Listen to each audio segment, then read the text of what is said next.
Mes parents ont dit, nous avons fini d'élever ton erreur. Sors et ne reviens jamais, puis ils nous ont mis à la porte, mon enfant de 5 ans et moi, en pleine tempête de neige. 3 heures plus tard, on a frappé à leur porte. Ils ont ouvert et se sont mis à hurler. Mes parents ont dit, nous avons fini d'élever ton erreur. Sors, et ne reviens jamais. Puis, ils nous ont jetés dehors, moi et ma fille de 5 ans, en plein milieu d'une tempête de neige. 3 heures plus tard, on a frappé à leur porte. Ils ont ouvert, et ils ont commencé à hurler.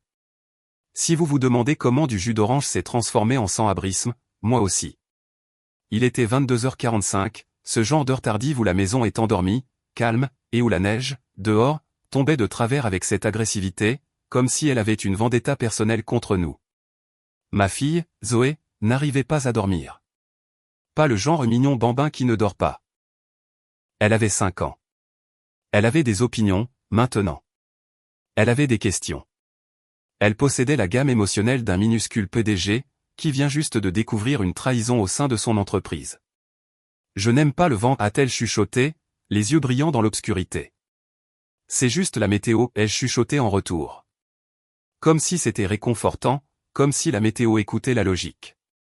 Je l'ai prise dans mes bras et je l'ai portée dans le couloir, car réveiller mes parents la nuit, c'était comme piquer un ours, pour ensuite jouer les surpris quand ils vous déchiquettent. La maison était tendue, même quand elle était calme. C'était ce genre de silence qui ne semble pas paisible.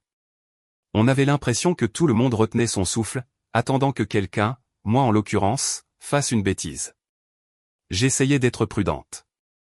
J'essayais de tout faire correctement. J'essayais d'être invisible. Nous sommes arrivés à la cuisine. J'ai allumé la plus petite lumière, juste assez pour voir. Je me déplaçais comme un voleur dans ma propre maison. J'ai versé à Zoé un petit verre de jus d'orange, car c'était la seule chose qui, d'habitude, la calmait. Cela semblait être une solution minuscule, inoffensive. Mes lumières allumées égale problème. Des bruits de pas dans l'escalier. Une porte qui s'ouvre à l'étage. Un soupir lourd de dégoût, comme si j'avais commis un crime simplement en ayant besoin d'air. Maman est apparue en haut de l'escalier, sa voix tranchante et fatiguée, de cette façon spéciale qui signifiait que ce n'était pas à propos du moment présent. C'était à propos de moi. Qu'est-ce que tu fais? Elle n'arrivait pas à dormir, ai-je dit doucement. Je suis juste. Ma sœur Savannah est apparue aussi, les cheveux en désordre, le visage déjà irrité comme si elle avait été réveillée d'une vie de luxe par des paysans. Savannah avait 17 ans, assez âgée pour savoir se tenir, mais assez jeune pour penser que le monde lui devait le silence. Elle a plissé les yeux vers Zoé, comme si Zoé était un insecte sur sa chaussure. Tu te moques de moi, a sifflé Savannah. J'ai école. Certains d'entre nous ont vraiment des projets. Je me suis excusé automatiquement, parce que c'était la religion familiale. S'excuser d'abord. Ne jamais expliquer. Je suis désolé, ai-je dit. Eh bien, fais vite. Savannah est entrée plus loin dans la cuisine, les bras croisés, et a dit très calmement, comme si elle l'avait répété, peux-tu s'il te plaît faire moins de bruit? Il est tard. Les mains de Zoé étaient petites, maladroites, et tremblantes. Elle a tendu la main vers le verre. Ses doigts ont glissé. Le verre a basculé. Le jus d'orange s'est renversé sur la moquette. Un temps de silence. Justin. Mon cerveau est instantanément passé en mode réparation. Serviette. Essuie-tout. Quelque chose. N'importe quoi. C'est du jus. Ce n'est pas de l'acide. Ce n'est pas du sang. Ce n'est pas grave. Les pas de papa ont frappé l'escalier assez fort pour le faire grincer. Maman a halté, comme si la maison avait été poignardée. Savannah est devenue froide, dégoûtée. Tu es sérieuse? Je suis tombé à genoux avec des serviettes. C'est bon. Ça va. Je vais arranger ça, ai-je dit, parlant vite, me faisant toute petite, comme si, en me rendant assez minuscule, le moment ne nous blesserait pas. La lèvre de Zoé tremblait. Je suis désolé. C'est bon, ai-je chuchoté. Bébé, c'est bon. Papa a bougé comme s'il attendait ça, comme s'il était assis là toute sa vie, attendant que du jus d'orange lui en donne la permission. J'ai fini, a-t-il dit. J'en ai fini avec ça. Maman l'a soutenu immédiatement. Cette maison n'est pas une garderie. Nous en avons marre de ton désordre. Je vais nettoyer. J'ai dit que c'était un accident. Elle a 5 ans. Savannah a ajouté de l'huile sur le feu, comme elle le faisait toujours. Elle ne peut même pas contrôler sa propre gosse. Les yeux de papa se sont fixés sur Zoé pendant une demi-seconde. Pas comme si elle était une enfant, mais comme si elle était une preuve. Puis il l'a dit, tout, d'un seul coup, comme si la phrase vivait sur sa langue depuis des années. Nous avons fini d'élever ton erreur. Sors d'ici, et ne reviens jamais. Pendant une seconde, mon cerveau a simplement calé. Parce que, qu'est-ce qu'on fait avec ça? Qu'est-ce qu'on fait quand quelqu'un dit que votre enfant est une erreur? Comme si c'était un fait, comme si c'était une tâche. Je les ai regardés depuis le sol, des serviettes dans les mains, le jus d'orange imprégnant la moquette comme sur une scène de crime. Papa. Ma voix semblait lointaine. Il neige. C'est une tempête. Où sommes-nous supposés? Je m'en fiche, a-t-il dit. Maman ne me regardait pas. Elle regardait la moquette, comme si la moquette était la victime. Je continuais à penser, ils ne le pensent pas vraiment. Ils vont se calmer. D'une seconde à l'autre, quelqu'un va arrêter ça. D'une seconde à l'autre, maman va soupirer et dire, bon, juste pour ce soir. D'une seconde à l'autre, papa va retrouver la raison. Personne ne l'a arrêté. Papa a attrapé des sacs, comme s'il avait répété ça dans sa tête, comme s'il y avait une liste de contrôle, et qu'il pouvait enfin l'utiliser. Maman a arraché le manteau de Zoé d'un crochet et me l'a fourré vers moi comme une preuve. Alors que papa me poussait un sac, il a tordu la clé de la maison de mon trousseau. Il l'a serré dans son poing et a dit, « Ceci n'est plus à toi. » J'ai senti l'air quitter mes poumons. « Laissez-nous juste rester ce soir, ai-je dit. S'il vous plaît, je dormirai dans la voiture, dans l'allée. Je vais. Tu ne le feras pas, a dit Savannah, la voix serrée. Tu ne restes pas ici. Maman ne me regardait pas, Savannah regardait, trop calme, trop satisfaite. Papa a ouvert la porte. Le froid a frappé comme un coup de poing. La neige soufflait de travers dans le couloir. Zoé a gémi et s'est pressée contre mon flanc. Ils nous ont poussés dehors comme si nous étions des ordures qu'il fallait sortir avant le matin. La porte s'est fermée. Le verrou a cliqueté. Ce ne sont pas les cris qui m'ont brisé. C'était ce petit son final. Zoé a commencé à pleurer tout de suite. Des sanglots qui secouaient tout son corps. Elle a regardé la tache orange sur sa manche et a chuchoté, « Je suis désolée. C'est ma faute. » Je me suis accroupi, essuyant ses joues avec mes pouces, essayant de ne pas m'effondrer juste là, sur le porche. Non, lui ai-je dit. Non, ce n'est jamais ta faute. Tu m'entends? Jamais. Dans ma tête, la panique hurlait. Je n'ai pas de plan. Je n'ai personne. J'ai un enfant. La lumière du porche nous éblouissait comme si nous étions sur scène. J'ai traîné les sacs jusqu'à ma voiture bon marché, mon unique et minuscule part d'indépendance, et j'ai attaché Zoé. Mes mains tremblaient tellement que j'ai eu du mal avec la boucle. Batterie de téléphone faible, compte en banque qui ressemblait fondamentalement à une blague. Le genre d'argent qui disparaît à la seconde où vous le regardez. J'ai cherché dans mon cerveau des noms à appeler. Il était tard, c'était la tempête. Tous ceux que je connaissais avaient des maisons chaudes qu'ils ne voulaient pas compliquer. Alors, j'ai démarré la voiture, parce que rester immobile ressemblait à mourir. J'ai visé l'endroit le plus proche qui signifiait lumière et chaleur, un motel bon marché, un restaurant ouvert 24h24, n'importe où qui ne poserait pas de questions et ne nous mettrait pas dehors parce qu'on était trop triste. La route était glissante. La neige tombait fort. Les essuie-glaces menaient une bataille perdue d'avance. Zoé reniflait sur la banquette arrière. Où est-ce qu'on va? J'ai répondu trop joyeusement. Parce que les mers mentent pour empêcher le monde de s'effondrer. Une aventure, ai-je dit. Elle n'a pas ri. J'étais tellement concentré à garder la voiture droite que je n'ai pas vu les autres phares avant. Une intersection. De la glace. Un flou. Une autre voiture a glissé. L'impact a été assez violent pour me couper le souffle. Zoé a crié. Un son aigu. Et puis ça s'est brisé en sanglots. Le monde s'est rétréci à une seule chose, elle. Je me suis retourné, les mains tremblantes, scannant son visage, ses bras, ses jambes. Parle-moi, bébé, ai-je dit, forçant ma voix à rester stable. Regarde-moi. Est-ce que tu es blessé? Où as-tu mal? Elle a secoué la tête fort, en pleurant. J'ai peur. J'ai scanné à nouveau quand même, ses joues, ses mains, son manteau. Pas de sang, rien d'évident, juste la peur. Forte et réelle. Une femme s'est approchée à travers la neige, stable, contrôlée, sans panique. Elle a regardé sur ma banquette arrière, a vu le visage strié de larmes de Zoé, a vu les sacs, a vu toute la scène. Elle ne m'a pas aboyé dessus. Elle ne m'a pas accusé. Elle ne semblait même pas en colère. Elle a demandé doucement, « Pourquoi êtes-vous dehors par ce temps, avec une enfant de 5 ans ?» J'ai essayé de mentir, puis je n'ai pas pu. On s'est fait mettre dehors, je me suis entendu dire. Ce soir. Son visage a changé, comme si elle avait été giflée par la phrase. Comment tu t'appelles, a-t-elle demandé. Clara, ai-je dit. Ses yeux ont parcouru mon visage, comme si elle le vérifiait par rapport à un souvenir qu'elle ne voulait pas voir confirmé. Puis elle a dit très doucement, comme si elle se parlait à elle-même, Clara Walker. Je me suis figé. Je ne t'ai pas vu depuis. Depuis quoi? Tu étais dans mon. Elle s'est arrêtée. Où es-tu allé? Comment connaissait-elle mon nom de famille? J'ai appris tôt que mon rôle dans la maison n'était pas celui de fille. C'était celui de tampon. Savannah pleurait. Mes parents consolaient. Je réussissais. Mes parents acquiesçaient et passaient à autre chose. Si Savannah était contrariée, l'univers s'arrêtait.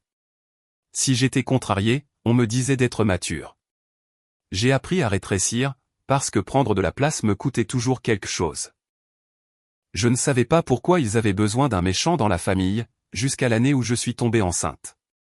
Avant ça, j'avais un chemin, un vrai. En seconde, j'avais été accepté dans un programme de mentorat de recherche pour futurs boursiers, destiné aux lycéens performants. Ce n'était pas un programme où l'on s'assoit dans un amphi pour applaudir poliment. C'était du vrai travail. Chaque samedi, un petit groupe d'entre nous se réunissait sur le campus et travaillait sur un projet. Collecte de données, présentation, rapport, tout le truc du ça pourrait être ta vie un jour. Et intégré à cela, il y avait la partie qui me donnait l'impression d'être une personne avec un avenir, une réunion hebdomadaire individuelle avec un mentor. 15 minutes qui ressemblaient à de l'oxygène. Quelqu'un qui me demandait ce que je voulais, pas ce que j'avais fait de mal. J'ai gardé une chose de ce programme. Une petite chose. Je ne savais pas que ça reviendrait quand tout s'effondrerait. C'était mon badge futur scolaire sur un cordon bleu. Je ne l'ai plus jamais porté, mais je ne l'ai jamais jeté. À l'époque, je pensais que ma vie s'ouvrait enfin. Puis, je suis tombée amoureuse de Brendan. Brendan était gentil quand c'était facile, et distant quand ça devenait réel. Il me donnait l'impression d'être choisi, après avoir vécu dans une maison où j'étais surtout tolérée. Alors oui, je suis tombée amoureuse fort, comme un cliché, comme une fille qui avait été affamée d'affection et qui a confondu attention et amour.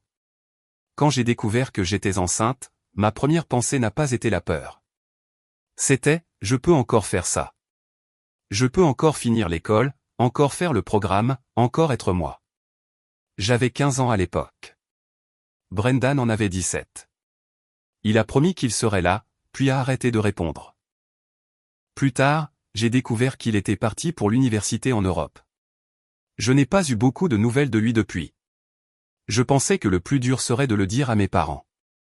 J'avais tort. Je leur ai dit dans la cuisine, les mains tremblant tellement que je pouvais à peine sortir les mots. Il y a eu une pause, juste assez longue pour que l'espoir vacille. Puis le visage de ma mère a changé en premier. Pas de la colère, du dégoût. Mon père n'a pas demandé si j'allais bien. Il a demandé qui savait. Ils n'ont pas dit, comment pouvons-nous aider? Ils ont dit des choses comme, sais-tu ce que les gens vont penser? Tu nous as embarrassés. Tu as gâché ton avenir. Savannah regardait comme si c'était un divertissement. Comme si cela prouvait quelque chose qu'elle avait toujours cru à mon sujet. Je m'attendais à une punition. Je ne m'attendais pas à un effacement. Ils ont décidé que je ne retournerais pas à l'école pendant un certain temps. Puis c'est devenu l'école à la maison. Puis c'est devenu, tu n'y retournes pas du tout. Ils ont dit que c'était pour éviter les ragots. Pour garder la famille respectée, pour ne pas parader ma honte, comme si mon corps était un panneau d'affichage et mon bébé un scandale.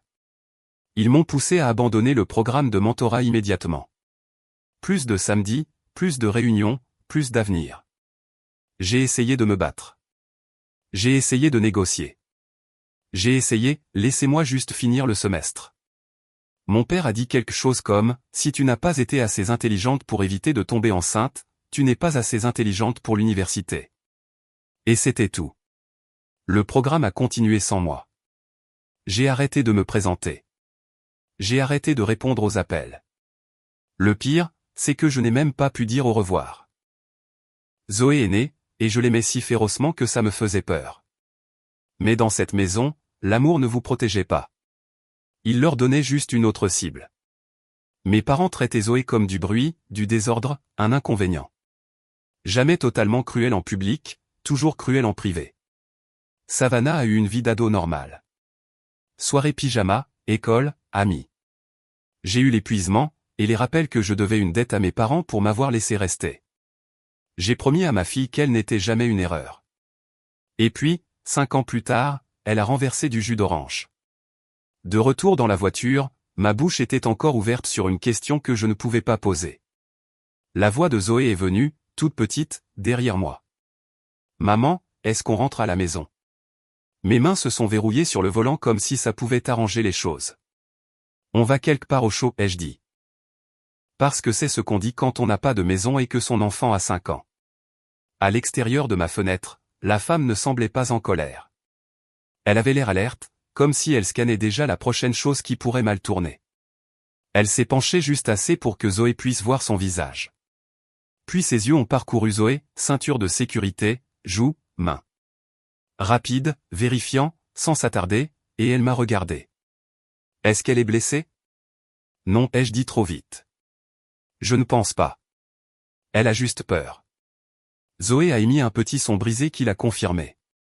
La femme a hoché la tête une fois. D'accord. Mon cœur essayait encore de sortir de ma poitrine. La neige sifflait contre la vitre. Je suis désolé, ai-je laissé échapper. Je ne vous ai pas vu. J'étais. Elle a coupé court, comme si elle avait déjà entendu la panique auparavant. C'est un pare-choc, a-t-elle dit. Ne t'inquiète pas pour ça. Je l'ai fixé. La plupart des gens s'inquiètent pour les pare-chocs. Des querelles de voisinage entières ont commencé pour moins que ça. Je vous ai rentré dedans, ai-je dit, parce que mon cerveau avait besoin que la réalité soit reconnue. Besoin que quelqu'un soit en colère pour que le monde ait du sens. Tu as mal jugé la distance dans une tempête, a-t-elle corrigé. Ça arrive. Puis, comme si elle changeait de chaîne, quel âge a-t-elle? 5 ans. Son expression s'est durcie. Pas contre moi. Pas contre la bosse sur la voiture. Contre le 5 ans. Elle a regardé Zoé à nouveau. Salut, ma puce. Comment tu t'appelles? Zoé a hésité, m'a regardé comme si elle demandait si nous avions le droit de parler. Zoé, ai-je dit pour elle. Son nom est Zoé. La femme a hoché la tête. Salut, Zoé. Je suis Simona. Puis elle m'a regardé. Clara, où alliez-vous? Un motel, ai-je dit, et ça a semblé pathétique à la seconde où c'est sorti de ma bouche. Et après qu'elle ait demandé, ma gorge s'est serrée. Je ne sais pas. Elle ne m'a pas jugé. Elle n'a pas eu pitié de moi. Elle a juste attendu, comme si elle pouvait dire que la vérité était juste là et qu'elle n'avait pas besoin de la poursuivre. J'ai dégluti. Ma voix est sortie toute petite. Mes parents nous ont mises dehors, ai-je dit. Ce soir. Quelque chose a changé sur son visage. Pas de la surprise, plutôt comme de la colère décidant où atterrir. Par ce temps, a-t-elle demandé, la voix calme. J'ai hoché la tête une fois. Zoé a émis un petit gémissement derrière moi, comme si elle comprenait assez pour avoir peur. Simona a expiré par le nez. Puis elle a dit très calmement, comme si elle avait pris une décision qui ne nécessitait pas ma permission, d'accord. Tu ne conduis nulle part ailleurs ce soir. Je dois le faire, ai-je dit automatiquement. Je n'ai pas. Je n'ai. Je t'ai entendu, a-t-elle dit. Tu n'as nulle part où aller. C'est pour ça que tu ne conduis pas. Elle s'est reculée de ma fenêtre et a pointé vers un petit parking à proximité. Mais tes feux de détresse, a-t-elle dit. Gare-toi doucement sur ce parking. Je te suis. Je voulais argumenter. Ma fierté a essayé de se redresser comme si elle avait encore des droits, mais Zoé a chuchoté, maman. Et ma fierté s'est rassie immédiatement. J'ai mis mes feux de détresse. J'ai avancé la voiture doucement vers le parking avec la délicatesse de quelqu'un qui désamorce une bombe. Simona s'est garée derrière moi. Elle est sortie, a pris 2 photos rapides des pare-chocs et de l'intersection, puis a rangé son téléphone comme si elle venait de classer la bosse dans un tiroir étiqueté plus tard. Je suis sorti aussi, et le froid a frappé assez fort pour voler mon souffle. Je suis vraiment désolé, ai-je dit encore, parce que je suppose que je suis abonné à cette marque de fabrique. C'est bon, a-t-elle dit, les yeux déjà sur Zoé à travers la vitre. Son siège auto est bien fixé? Oui. Bien. Puis elle m'a regardé. Tu as tes clés? Ma clé de voiture, ai-je dit. Oui. Ma clé de maison. Non, il l'a prise. Sa mâchoire s'est légèrement serrée. D'accord. Elle n'en a pas dit plus. Elle a marché vers sa portière arrière, l'a ouverte, et a sorti une couverture. Pas comme un accessoire dramatique, juste factuel, comme si elle en gardait une parce que la vie, ça arrive. Elle a étalé la couverture sur la banquette arrière et a ouvert la portière. Et, a-t-elle dit doucement. Viens t'asseoir ici. On va se réchauffer. Zoé l'a fixé, puis a vérifié mon visage. J'ai hoché la tête. C'est bon, bébé. Elle est montée, serrant fort son manteau, et sa respiration a enfin ralenti. J'ai attrapé nos sacs dans ma voiture. Mes doigts ont raté la fermeture éclair. J'ai laissé tomber un sac, parce que bien sûr que je l'ai fait. Simona l'a ramassé et me l'a tendu sans en faire tout un plat. Verrouille ta voiture, a-t-elle dit. Je l'ai fait. Ce clic semblait trop petit pour la nuit que nous vivions. Et puis, je me suis glissé sur le siège avant de la voiture de Simona, le cœur essayant encore de grimper hors de ma gorge. Alors que nous roulions, mon cerveau essayait de rattraper le retard. Il s'est finalement souvenu de la chose qu'elle avait dite lors de l'accident. Calme. Exact. Walker. Je n'ai pas posé de questions. Zoé était juste derrière nous, à écouter. Et je ne pouvais pas risquer que la réponse soit quelque chose qu'elle porterait. Simona a conduit dans un silence calme pendant 1 minute, puis a demandé, « As-tu des amis que tu peux appeler ?» J'ai fixé le tableau de bord. Non. Pas d'explication, pas d'excuse. Juste non. Elle a hoché la tête une fois. D'accord. Ce mot encore. D'accord, comme si c'était un fait, pas un échec. Nous nous sommes arrêtés devant une maison modeste aux lumières chaudes. Rien de tapas accent grave-l'œil, rien de froid, juste stable. À l'intérieur, la chaleur nous a enveloppés si soudainement que mes yeux ont piqué. Zoé s'est affaissée sous la couverture dès que la porte s'est fermée, comme si son corps s'était maintenu ensemble par pure peur. Simona a disparu pendant 30 secondes et est revenue avec des chaussettes épaisses et une tasse de chocolat chaud qui sentait comme s'il y avait eu un réel effort de préparation. Zoé a cligné des yeux vers elle. « Est-ce que tu es gentille ?» a-t-elle demandé, parce que les enfants de 5 ans n'ont pas de filtre. Simona a marqué une pause, comme si elle choisissait ses mots avec soin. « J'essaie » a-t-elle dit. « Est-ce que ça va ?» Zoé m'a regardé. J'ai hoché la tête, la gorge serrée. « Oui, bébé. » Simona s'est tournée vers moi. « Assieds-toi. » Je me suis assise sur le bord du canapé, toujours dans mon manteau, toujours préparé à des cris qui ne venaient jamais. La maison était calme. Des lampes douces, des livres, une pile de courriers soignés, un manteau sur un crochet. Le genre de calme qui ne ressemble pas à un piège. Mes mains ne s'arrêtaient pas de trembler, alors j'ai ouvert mon sac juste pour leur donner quelque chose à faire.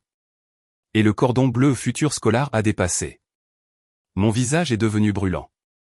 Bien sûr, je l'avais encore, comme un petit souvenir embarrassant de la vie que je n'avais pas pu vivre. Je l'ai fourré au fond rapidement, comme si le cachet allait masquer le fait que j'avais été quelqu'un avec un plan. Les yeux de Simona se sont posés dessus quand même. Elle n'a rien dit, mais elle s'est immobilisée, juste un instant. Puis elle est entrée dans la lumière par l'encadrement de la cuisine, et mon cerveau a enfin fait ce qu'il aurait dû faire plus tôt. Sa posture, sa voix, la façon dont elle me regardait comme si je comptais. Mon estomac a chuté. Non, ai-je chuchoté, son expression s'est adoucie. Tristesse, peut-être, ou soulagement, ou les deux? C'est moi, a-t-elle dit doucement. Docteur Carr. La pièce a basculé. Docteur Simona Carr, mon mentor d'il y a 5 ans. La seule adulte qui m'avait regardé comme si j'avais un avenir au lieu d'un défaut. Zoé a bâillé et a glissé sur le côté contre le coussin du canapé, trop fatiguée pour remarquer que mon cerveau entier était en train d'imploser. Docteur Carr a gardé sa voix basse. Où es-tu allé? J'ai essayé de faire court. La vie est arrivée. Elle a attendu. Pas de pression. De l'espace. Et la vérité est sortie en morceaux rugueux. Enceinte à 15 ans, retirée de l'école, école à la maison, pas de diplôme, pas de programme, pas d'au revoir, des années coincées. Le renvoi de ce soir. J'ai attendu le regard, le dégoût, la déception. Ce n'est pas venu. Elle a hoché la tête une fois, lentement, puis a demandé, qu'est-ce qu'il y a encore dans cette maison dont tu as besoin? Mon portefeuille, ai-je dit automatiquement. Les papiers d'école de Zoé. Je me suis arrêté parce que mon cerveau a enfin rattrapé le retard. Mon épipène, ai-je dit. Allergie aux crustacés. J'ai essayé de hausser les épaules comme si ce n'était pas grand-chose, comme si je n'étais pas à une contamination croisée d'un cauchemar. Docteur Carr ne m'a pas laissé faire. Non, a-t-elle dit, calme et absolu. On ne joue pas avec ça. Je ne retourne pas là-bas. Bien sûr que non, a-t-elle dit. Nous allons récupérer ce dont tu as besoin. Elle a glissé un bloc-notes vers moi. L'essentiel, maintenant. Mon stylo a bougé. Épipène. Portefeuille. Papier scolaire de Zoé. Tout ce qui porte nos noms. Docteur Carr a appelé le numéro non urgent. J'ai saisi des fragments. Renvoi du domicile. Enfant mineur. Médicaments d'urgence. Assistance civile. Éviter la confrontation. Puis mon téléphone s'est allumé. Papa, puis maman. J'ai fixé l'écran une demi-seconde de trop. Docteur Carr est restée proche, silencieuse. J'ai répondu, allô? Mon père a crié immédiatement. Qu'est-ce que tu as fait? Nous avons eu la police à notre porte au milieu de la nuit. Maman a coupé la parole, furieuse. Comment oses-tu appeler la police pour tes propres parents? Sais-tu de quoi ça a l'air? Ma gorge s'est serrée. Le vieux réflexe s'excuser, rétrécir a essayé de grimper le long de ma colonne vertébrale. J'ai regardé Zoé, recroquevillée sur le canapé, enfin endormie. J'ai appelé parce que j'avais besoin de mon épipène, ai-je dit. C'est tout. Papa a ricané. Toujours une histoire. Je raccroche, ai-je dit. Ils parlaient l'un sur l'autre, plus fort, plus laidement. J'ai appuyé sur fin. Clic, plus tard, un officier a rapporté les essentiels, mon épipène, mon portefeuille, les formulaires de Zoé, et a pris une brève déposition. Que s'est-il passé? Sommes-nous en sécurité? Est-ce que Zoé est en sécurité? Quand la porte s'est refermée à nouveau, le silence a finalement semblé différent. Pas le silence avant la punition, le silence après la survie. Docteur Carr ne m'a pas félicité, ne m'a pas fait la leçon. Elle a juste demandé, as-tu faim? C'était tellement normal que ça m'a presque brisé. Plus tard, après que Zoé ait été bordée sous une couverture et que mon épipène ait été placé quelque part où je pouvais l'attraper vite, j'ai dit, parce que la politesse est mon mode par défaut, même quand ma vie est en feu, merci. Nous trouverons quelque part demain. Docteur Carr a regardé Zoé, puis moi. Vous pouvez rester ici, a-t-elle dit. Pas de pitié, pas une suggestion, un fait. Pour ce soir, ai-je chuchoté. Elle a secoué la tête une fois. Jusqu'à ce que tu sois stable. Jusqu'à ce que tu sois en sécurité. Les yeux de Zoé ont papillonné comme si elle avait écouté depuis le bord du sommeil. On peut rester, a-t-elle chuchoté. Et la partie la plus effrayante était celle-ci, je ne savais toujours pas pourquoi elle faisait ça, pourquoi elle était si gentille avec nous. Je savais seulement ce que ça faisait d'imaginer le matin sans peur. Le lendemain matin était calme, d'une manière qui ne semblait pas paisible. Cela ressemblait au calme après un incendie. Tout sent encore la fumée, même si les flammes ont disparu. Zoé dormait sur le canapé du docteur Carr comme si elle l'avait mérité. Moi non. J'étais assise bien droite, tout habillée, fixant mon téléphone comme s'il allait me mordre. Pas d'appel, pas de texto, pas de cri. Le silence était suspect. Dr Carr a glissé une tasse de café vers moi comme si c'était un médicament. Pas réconfortant, fonctionnel. Elle s'est assise en face de moi. Où travailles-tu? À l'épicerie, ai-je dit. Mise en rayon le matin. Et tu es prévu aujourd'hui. J'ai raté le tour. Elle n'a pas cligné des yeux. Nous allons appeler. Ce noob a atterri comme une porte qui se déverrouille. Elle a mis le téléphone sur haut-parleur pour que je ne puisse pas me cacher de ma propre vie. J'ai expliqué, météo, accident, urgence. Je peux venir demain. Mon gérant a grommelé, mais le poste est resté le mien. Quand l'appel s'est terminé, mes épaules sont tombées d'une fraction. Zoé a erré dans la pièce, se frottant les yeux. Elle a regardé autour d'elle comme si elle s'attendait à ce que la pièce disparaisse. On est encore là, a-t-elle demandé. Oui, bébé. J'ai embrassé son front. On est encore là. Zoé a hoché la tête. Puis, est-ce qu'ils sont encore fâchés? J'ai failli dire la vérité, que mes parents n'avaient pas de réglage fâché. Ils avaient un réglage déception permanente. Au lieu de ça, j'ai dit, nous sommes en sécurité. Zoé a accepté cela comme le font les enfants, comme si la sécurité était un fait auquel on peut se raccrocher. Après avoir déposé Zoé à l'école, je suis revenu et je me suis tenu dans la cuisine du docteur Carr comme une personne attendant de se faire engueuler. Elle m'a jeté un coup d'œil. Tu n'es pas obligé de faire cette tête ici. Quelle tête? Celle qui dit que tu te prépares à un coup. J'ai ri une fois. C'est sorti rugueux. Vieille habitude. Elle a hoché la tête comme si elle comprenait trop bien les vieilles habitudes. Puis elle a dit, en fait, tu n'as jamais fini l'école. Mon estomac s'est serré. Non. Jade, équivalent du bac, a-t-elle demandé? Non. Elle n'a pas demandé pourquoi. Elle n'a pas fait la leçon. Elle m'a juste regardé et a dit, veux-tu finir tes études? La question a frappé comme une gifle, parce que j'avais passé des années à croire que je n'avais plus le droit de vouloir des choses. Je travaille, ai-je dit automatiquement. Zoé est à l'école, a dit Dr Carr, et tu es intelligente. C'était. J'ai commencé il y a 5 ans, ai-je dit. Elle a fini. Pas 50. J'ai détesté qu'elle ait raison. Elle a glissé un bloc-notes sur la table. Pas une citation de motivation. Un plan. 2 heures par soir, a-t-elle dit. 4 soirs par semaine. On commence petit. On ne négocie pas avec la honte. J'ai fixé le bloc-notes comme s'il allait exploser. Et si j'échoue, ai-je demandé. Alors tu le repasses, a-t-elle dit, comme si la gravité était optionnelle. C'est à ce moment-là que ça a cessé de paraître douillet. Cela ressemblait à une rébellion, pas une rébellion dramatique. Une rébellion silencieuse. Le genre qui ressemble à une femme adulte ouvrant un livre de maths et refusant de croire la voix qui dit qu'il est trop tard pour elle. Mon emploi du temps est devenu ridicule, à dessein. Travaille tôt le matin, déposer Zoé à l'école, étudier à la table du docteur Carr pendant que Zoé coloriait à côté de moi. Dîner, bain, coucher de Zoé. Puis une autre heure avec un livre dont on m'avait dit que je ne le méritais pas. Certains soirs, je voulais abandonner, pas parce que c'était dur, mais parce que ça me mettait en colère. En colère que mes parents aient volé mon éducation et appelé ça de la discipline. En colère de devoir reconstruire ce qui aurait dû être à moi, la première fois. La première fois que j'ai réussi un test d'entraînement au GED, Zoé a applaudi comme si j'avais gagné un championnat. Maman est intelligente, a-t-elle annoncé. J'ai ricané. Maman est têtue. Quand j'ai réussi le vrai test, j'ai pleuré dans ma voiture sur un parking, comme une personne avec une excellente régulation émotionnelle. Zoé a demandé pourquoi je pleurais et je lui ai dit, heureuse. Et elle a dit, oh. Comme si pleurer de bonheur était normal.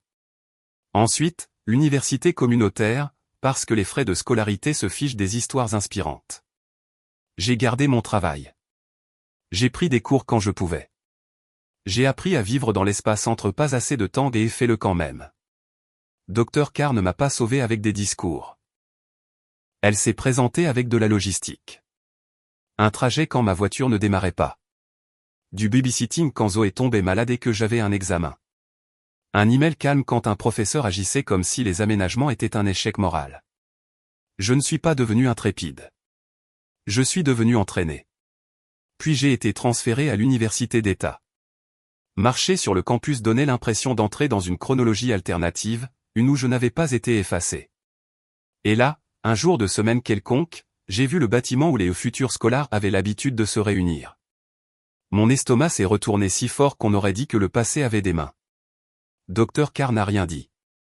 Elle a juste marché à côté de moi. La vie de parents étudiants sur le campus était brutale.